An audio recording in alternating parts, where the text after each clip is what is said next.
کہ جب بھی نبی پاک صلی اللہ علیہ وآلہ وسلم کی عزت و عظمت کی بات آئی ہے، نہ قرآن چپ رہا ہے، نہ سرکار کے فرامین چپ رہے ہیں، نہ سرکار کے صحابہ چپ رہے ہیں، بلکہ امت کے وہ لوگ بھی بول اٹھے ہیں جن کو ہم دیوانہ اور مجذوب کہتے ہیں۔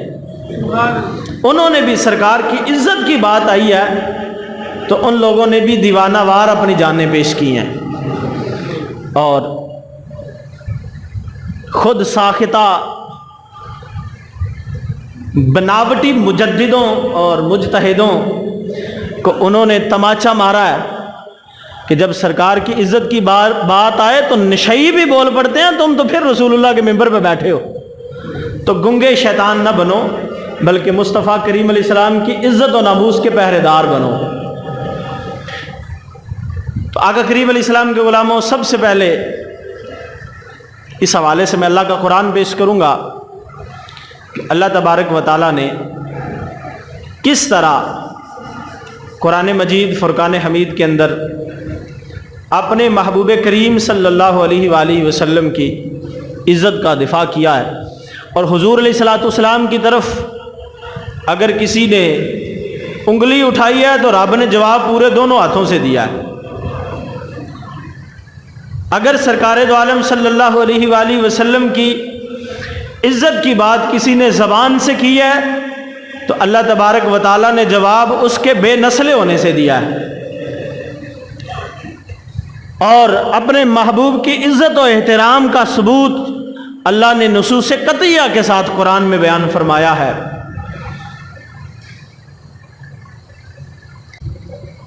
اللہ تبارک و تعالیٰ نے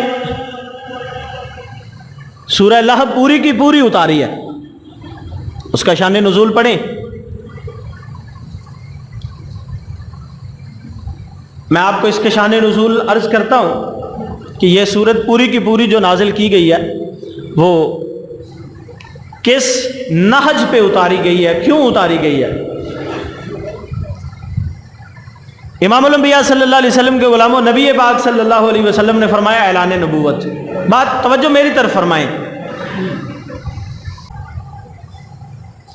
تو اعلان نبوت فرمانے کے بعد نبی پاک صلی اللہ علیہ وآلہ وسلم کفار کو یہ بیان فرما رہے تھے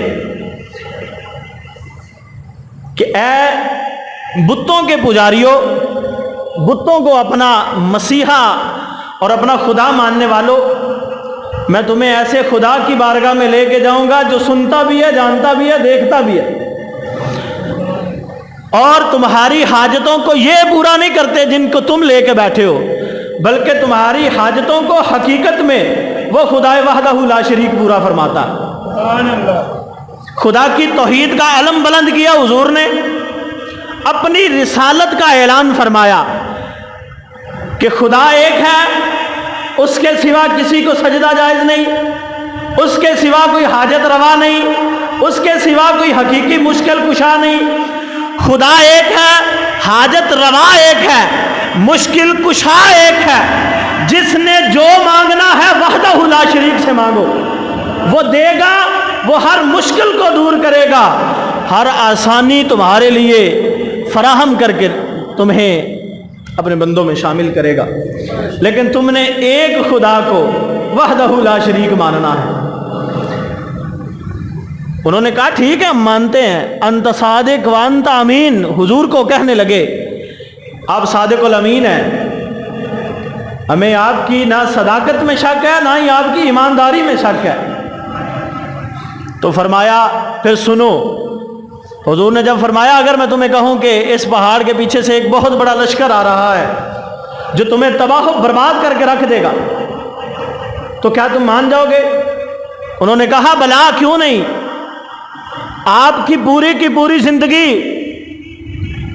صفت جھوٹ سے مبرہ اور منزہ ہے، آپ نے پوری زندگی کبھی جھوٹ بولا ہی نہیں، ہم آج آپ کی بات کیوں نہیں مانیں گے؟ آپ کل بھی سچے تھے، آپ آج بھی سچے ہیں، اور آپ ہر آن سچے ہیں، ہم آپ کو صادق بھی مانتے ہیں، امین بھی مانتے ہیں۔ آپ نے فرمایا اگر میری باتوں کا اتنا یقین کرتے ہو، مجھے صادق و امین مانتے ہو، تو پھر سن لو کہہ لو لا الہ الا اللہ محمد الرسول اللہ، خدا کے سوا کوئی معبود نہیں، اور محمد عربی کے بعد نہ کوئی نبی پیدا ہوگا نہ کوئی رسول آئے گا۔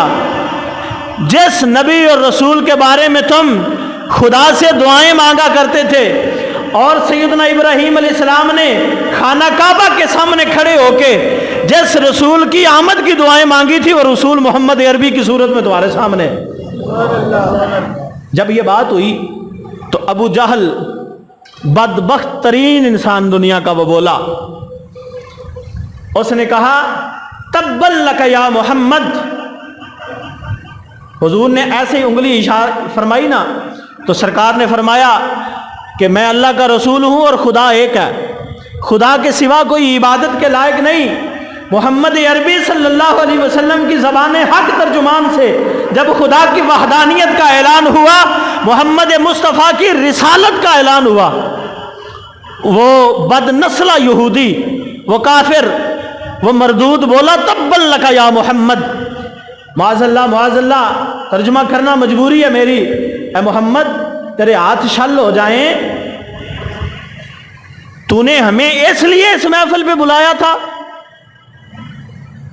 تو نے ہمیں اس مجلس میں اس لیے بلایا تھا کہ تو اپنے آپ کو ایک اللہ کا رسول بنا کے پیش کرے گا اور اپنے آپ کو جناب والا آخری نبی بنا کے پیش کرے گا۔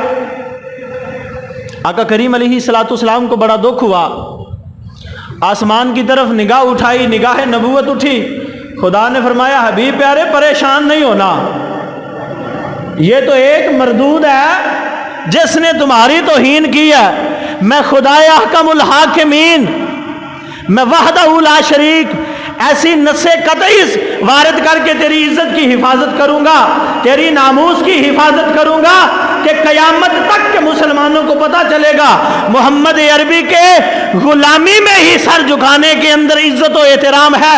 تیرے در سے جو بھی یار پھرتے ہیں پھر تو یوں ہی در بدر خار پھرتے ہیں۔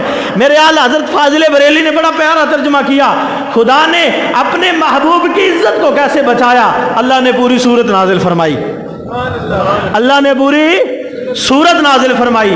آئیے میں اس کی تلاوت آپ کو سناتا ہوں۔ اللہ نے قرآن پاک کے اندر فرمایا تبت یدا ابی لہب وتب ما اغنى عنه ماله وما كسب سيصلى نارا ذات لهب وامرأته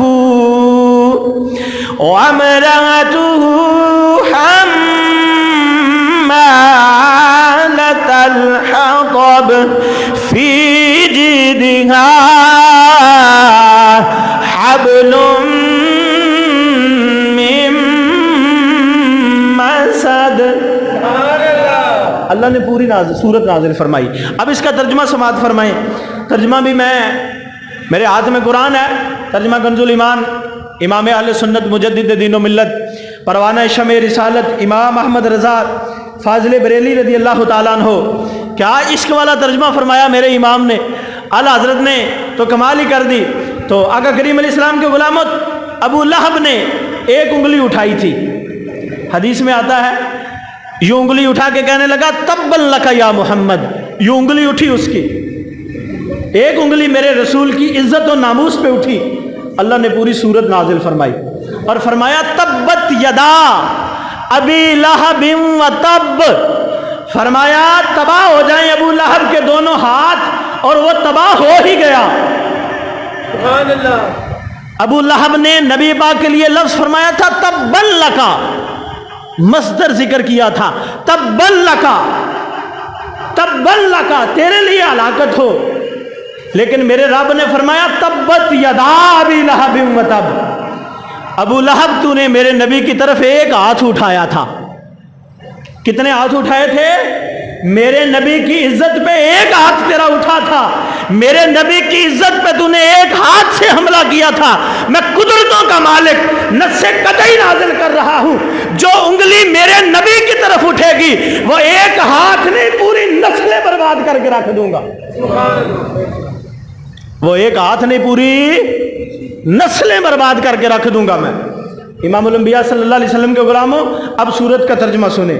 اللہ نے فرمایا تبت یدا ابی لہب و تب، تباہ ہو جائیں ابو لہب کے دونوں ہاتھ، اور وہ تباہ ہو گیا۔ ما اغنا عنہ مالہ و ما کسب، اعلیٰ حضرت نے اس ترجمہ یوں فرمایا ہے، اسے کچھ کام نہ آیا اس کا مال اور نہ جو کمایا۔ اب میں آپ کو اس کا لفظی ترجمہ کر کے دیتا ہوں۔ اللہ فرماتا ہے ما اغنا، اسے فائدہ نہ دیا، ما اغنا، اسے کسی چیز نے فائدہ نہ دیا، عنہ مالہ، نہ تو اس کے مال نے اسے کوئی فائدہ دیا، وہ ماں کا سب، اور نہ ہی اس کی کسی کمائی نے اسے فائدہ دیا۔ کیا فائدہ نہیں دیا؟ فرمایا فائدہ اس لیے نہیں دیا، رشتے میں اگرچہ میرے نبی کا چاچا لگتا ہے، رشتے میں اگرچہ میرے نبی کا چچا لگتا ہے، لیکن میں کہہ رہا ہوں یہ دنیا میں بھی دوزخ کا کتا بن کے رہے گا، آخرت میں بھی دوزخ کا کتا بن کے رہے گا۔ مولا وجہ کیا بنی؟ کہا میرے مصطفیٰ کی عزت پہ حملہ ہو اور میں قدرتوں کا مالک چپ بیٹھا رکھوں، میں اپنے محبوب کی عزت کی بات ہی نہ کروں، میں اپنے محبوب کی عزت کا بدلہ ہی نہ لوں۔ حبیب پیارے اب تم نے چپ رہنا ہے، رب فرما رہا ہے حبیب پیارے اب آپ نے چپ رہنا ہے۔ مولا میں چپ ہوا تو جواب کون دے گا؟ کہا میں قدرتوں کا مالک خود جواب دوں گا، میں قدرتوں کا مالک خود جواب دوں گا۔ اور جواب کیسا دیا؟ فرمایا سیصلی نارا ذات لہب، ہوگا کیا؟ ان قریب بڑی جلدی لپیٹ مارنے والی آگ کے اندر دنسا دیا جائے گا۔ سیصلی، ان قریب پہنچ جائے گا، دنسا دیا جائے گا، پنجابی میں چاہتے نے ٹھوک دیتا جائے گا۔ کدے اندر؟ نارن ذات لہب، جو بار بار لپیٹے کھا کھا کے آگ جل رہی ہے، بل رہی ہے، اس آگ کے اندر یہ دنسا دیا جائے گا۔ اتنی سی گستاخی میرے نبی کی، نبی کے نسب کی وجہ سے بھی اس کا لحاظ نہ رکھا گیا۔ تو امام الانبیاء صلی اللہ علیہ وآلہ وسلم کے غلاموں، آج اگر کوئی حضور کی گستاخی کرے گا تو بتاؤ، آج اگر کوئی حضور کی گستاخی کرے گا تو بتاؤ اس کا حشر کیا ہوگا؟